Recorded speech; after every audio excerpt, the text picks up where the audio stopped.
आणि भाजपकडून गुंड प्रवृत्तीच्या लोकांना उमेदवारी दिली जात असल्याचा आरोप आमदार रोहित पवार यांनी केलाय।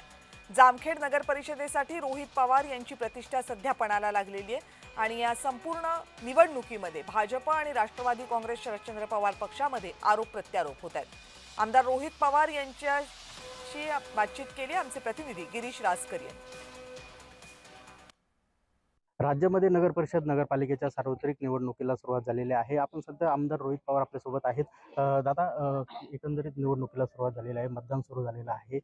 जामखेडची परिस्थिती काय? आता मी जिथं उभा आहे तो संवेदनशील बूथ आहे, कारण का भाजपने काय केलेलं आहे, गुंडांना तिथं तिकडे दिलेली आहे।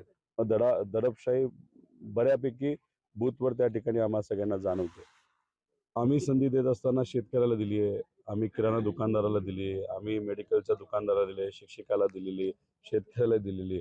अशा पद्धतीने सामान्य लोकांना आम्ही तिथं उमेदवारी दिलेली आहे। पण भाजप आणि एकनाथ शिंदे साहेबांच्या पक्षाने गुंडांना, सावकारांना, नको ते व्यवसाय करणाऱ्या लोकांना तिथं संधी दिली आहे।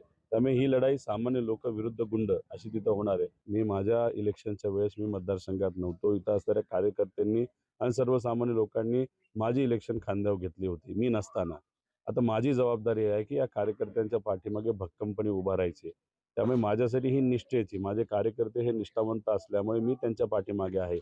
राम शिंदे सरांना ही प्रतिष्ठेची असू शकते, कारण का पहिल्यांदा पडले ते रडले, त्यांना आमदारकी मिळाली, दुसऱ्यांदा पडले ते रडले, त्यांना सभापतीपद मिळालं, आणि मग आता कुठंतरी माझं काहीतरी राहिलं या मतदारसंघामध्ये ते दाखवण्याचा प्रयत्न ते तिथं करतायत। म्हणून त्यांच्यासाठी ती प्रतिष्ठेची असली तरी माझ्या कार्यकर्त्यांच्या निष्ठेची ही लढाई आहे आणि त्यांच्या पाठीमागे मी भक्कमपणे उभा आहे। नक्की जे आहे जामखेड जे आहे उद्या देशाला आणि दिशा देण्याचं काम करते।